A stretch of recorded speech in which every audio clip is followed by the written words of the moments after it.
Bonsoir à chacun ou chacune d'entre vous, ou bonjour. Aujourd'hui, je vais vous parler d'un animal mythique de plus, après vous avoir déjà entretenu dans les précédentes capsules du phénix, du caméléon et du ent même de l'arbre qui parle. Eh bien, aujourd'hui, je vais vous parler de la licorne, qui se trouve aussi dans les récits bibliques et qui a été adapté plus tard par les cinéastes de Walt Disney, Lewis Carroll, etc. Donc, aujourd'hui, la licorne. Alors, la licorne, c'est pas vraiment la peine de vous la décrire, vous la connaissez, elle est dans tous les films fantastiques, entre autres dans Harry Potter. C'est un animal puissant qui ressemble à un cheval élégant, blanc, avec une corne de narval sur sa tête. Et elle a l'éternité avec elle, et l'éternité et l'amour. Elles sont généralement en couple. Elles sont éternelles, elles produisent l'éternité grâce à leur corne, si vous leur arrachez la corne, ou si vous vous procurez un peu de leur sang qui serait fait à base de mercure, etc., etc. Lisez Lewis Carroll, regardez Harry Potter si vous voulez voir des licornes comme ça. Il y a des chevaux qui s'envolent. Il y a certaines licornes d'ailleurs, comme Pégase, qui s'envolent dans certains films. Donc en fait, ça c'est du cinéma et c'est fait pour faire rêver. Donc maintenant, si votre imaginaire crée des licornes et qu'elle croit aux licornes, pourquoi pas? Vous pouvez croire aussi aux fées, aux elfes, aux orques, aux trolls. Aux Ents, et etc. Vous pouvez aller à la forêt de Pimpon, rencontrer Merlin, et à la forêt de Brocéliande, vous balader au marais des fées, évidemment. Bon, ça reste de la mythologie. Mythologie que les Celtes ont mis fort en exergue. Bon. Je vais commencer par un petit historique de où retrouve-t-on les licornes dans les mythologies dans le monde. Alors en Chine, la mythologie chinoise, il existe de nombreux récits sur la créature qui ressemble à une licorne. Elle s'appelle le Qilin. Le Qilin est une créature exactement ou plus ou moins la même, avec la même fonction d'amour, d'éternité et de puissance que la licorne. C'est l'équivalent chinois de la licorne, le Qilin. Alors on retrouve aussi la licorne en Afrique. Dans les traditions du Congo, il existe une créature appelée Ababda, et ce Ababda ressemble beaucoup à la licorne. Je vais chaque fois vous mettre une photo ici en bas. Cette créature est connue pour avoir une taille d'âne avec une queue de sanglier. Elle a une corne sur sa tête et la corne de la babda peut guérir de toutes les maladies, est un remède contre les poisons, etc. Donc exactement la même fonction que notre licorne. Elle a bien dû exister, cette licorne, mais d'où vient-elle? Alors, la licorne d'Amérique du Sud, nous l'avons retrouvée au Chili. Au Chili se trouve également une licorne, et cette créature s'appelle le Camaueto. Le Camaueto est connu pour posséder plusieurs qualités identiques à celles de la licorne. Mais les plus prolifiques concernant le mythe de la licorne, c'est les peuples du Nord, les peuples vikings, les Celtes, ceux qui étaient dans la mer et qui chassaient le poisson qui pêchait. Qu'est-ce qu'ils pêchaient? Ils pêchaient des narvals. Et les narvals étaient inconnus sur les terres d'Europe, etc. Et quand ils sont arrivés sur le continent, ces cornes de narval sont devenues des cornes de licorne. D'ailleurs, je vais vous mettre la photo de ce poisson. C'est la corne que nous connaissons tous, celle de la licorne. C'est celle du narval.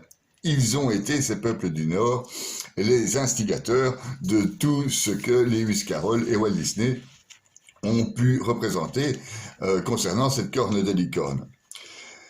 Voilà, donc merci nos copains nordiques d'être venus avec leur narval et leur corne.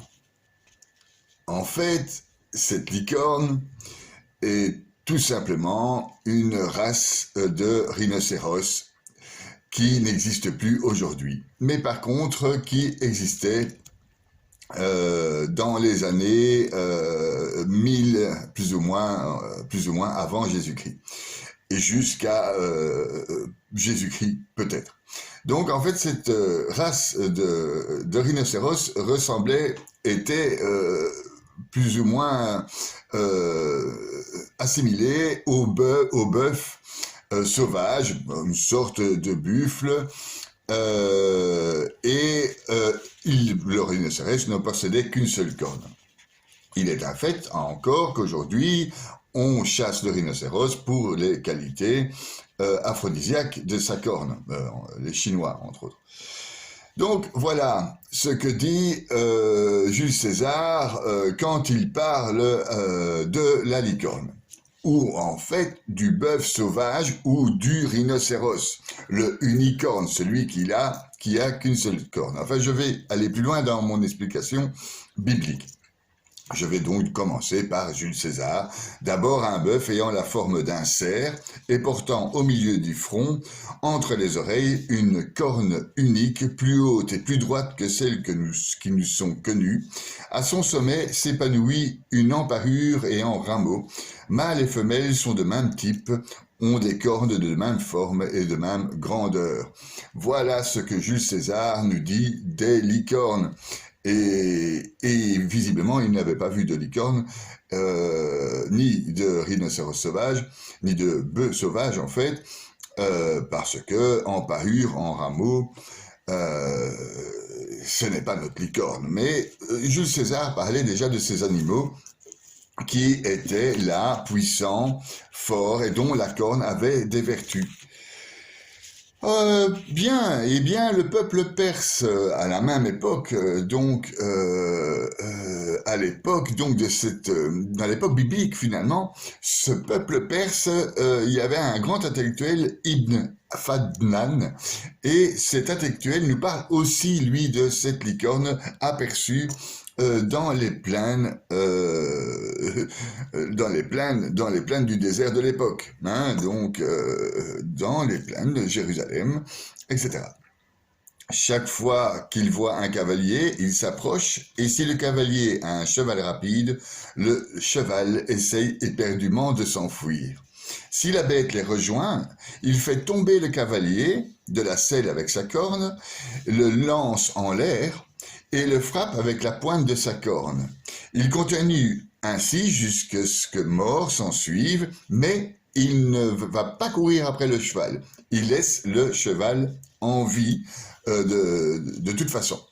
Et donc, on voit donc là que cette corne de rhinocéros ou de bœuf sauvage, eh bien, elle est guérisseuse, elle peut guérir, elle peut être aphrodisiaque. L'animal lui-même ne va pas courir après le cheval, d'un, parce que le cheval est trop rapide, et puis ce n'est pas sa nature, il attaque que l'agresseur.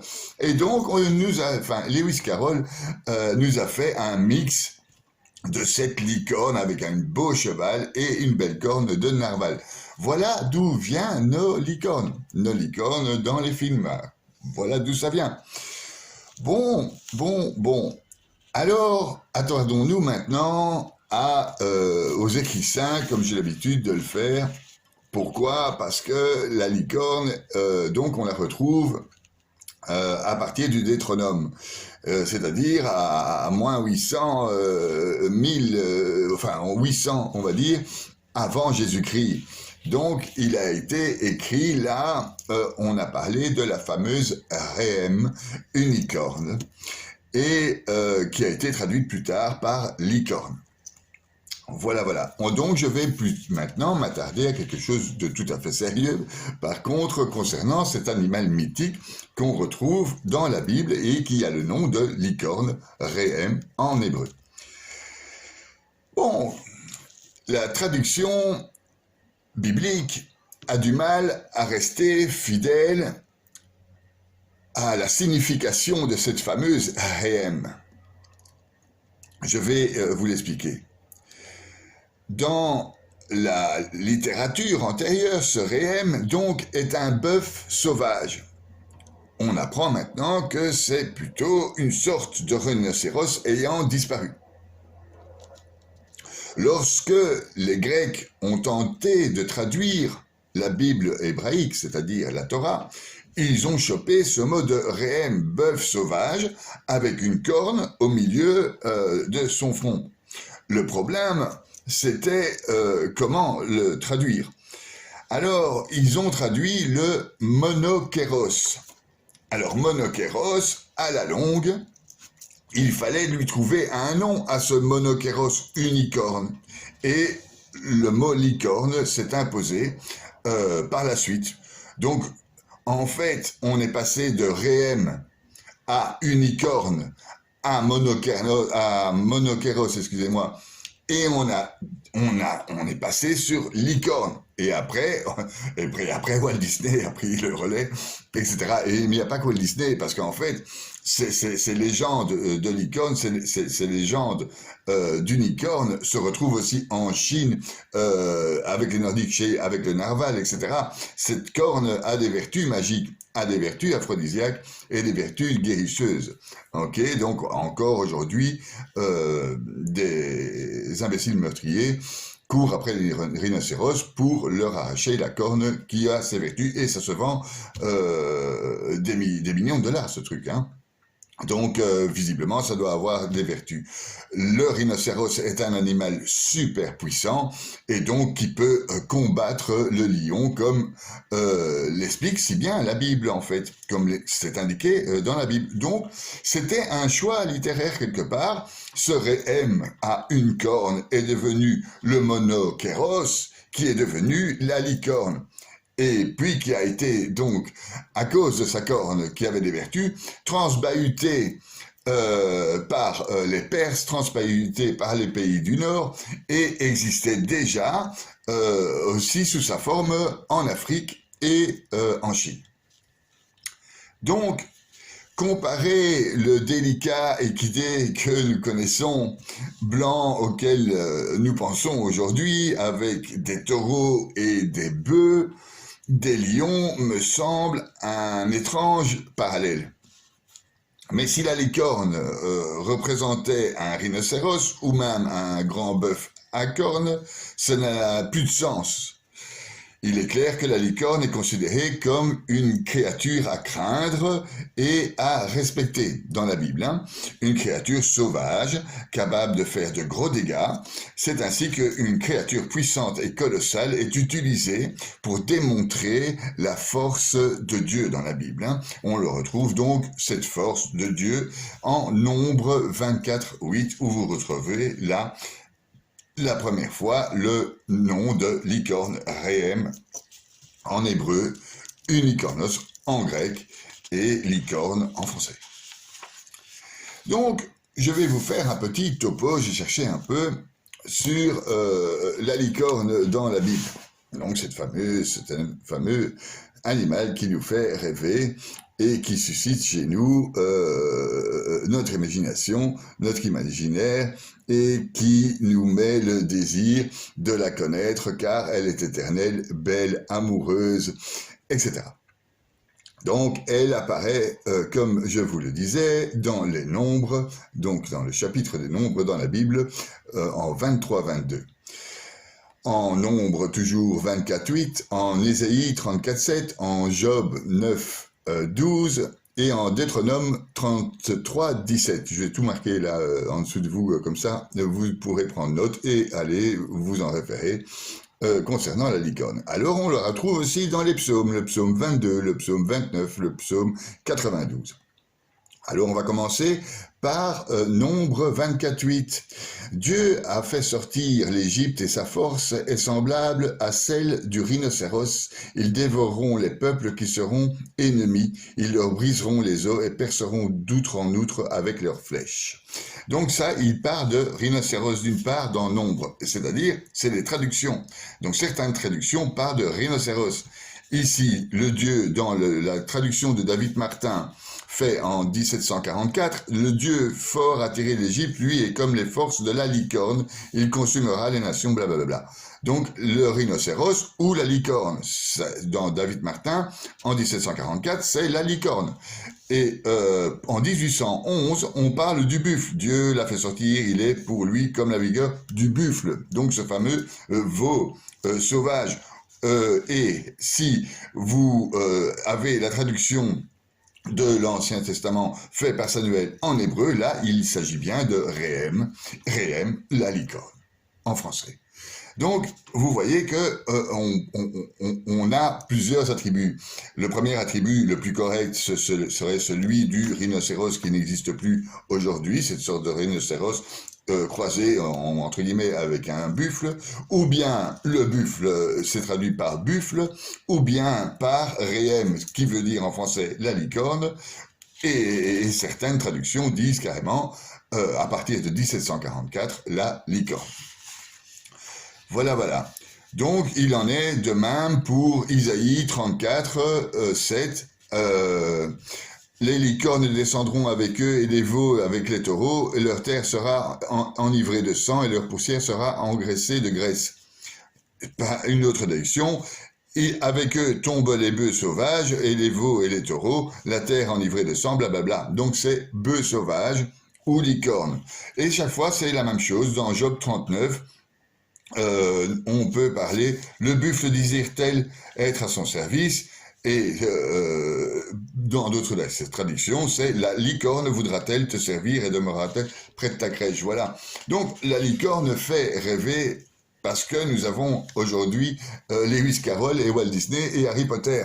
Mais bon, il ne s'agit pas de cette fameuse licorne cheval. Hein. Il s'agit de ce rhinocéros de l'époque dont la corne était puissante.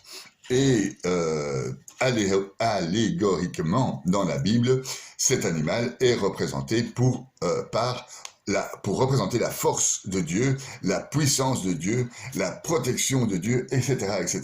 C'est l'animal, à l'inverse du lion, qui serait l'attaquant, qui serait le défenseur. La licorne défendrait l'homme et serait le messager de la puissance de Dieu. Vous pouvez donc le retrouver dans les psaumes aussi.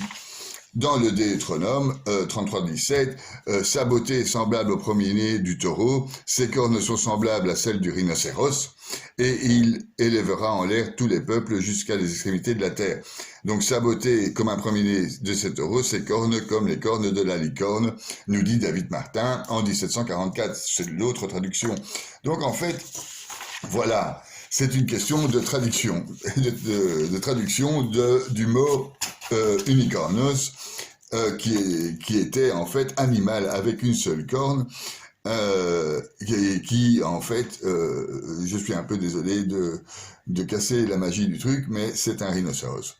C'est un rhinocéros. On sait aujourd'hui que le rhinocéros, la corne du rhinocéros, a des vertus médicales. Mais on sait aussi que le rhinocéros est un animal super puissant, mais qui n'est pas agressif par lui-même. Il se défend, il fonce. Et voilà. Et donc, allégoriquement, le rhinocéros, ou la licorne, ou réhem, est utilisé pour signifier la puissance de Dieu ou la main de Dieu sur les hommes. Voilà ce qu'il en est de notre licorne. Continuez à rêver évidemment à cet animal bondissant, représentant l'amour éternel des hommes, représentant cette liberté dans la forêt, cette liberté insaisissable, représentant cette éternité. C'est important évidemment de pouvoir rêver, ça développe votre imagination. En plus, c'est très beau, une licorne. N'allez pas donner un rhinocéros à votre enfant, c'est beaucoup moins charmant qu'une belle licorne de Walt Disney. Voilà, voilà. Alors, eh bien, après cette histoire de licorne, je vous embrasse et likez, commentez, partagez et À plus pour la suite de nouvelles aventures bibliques.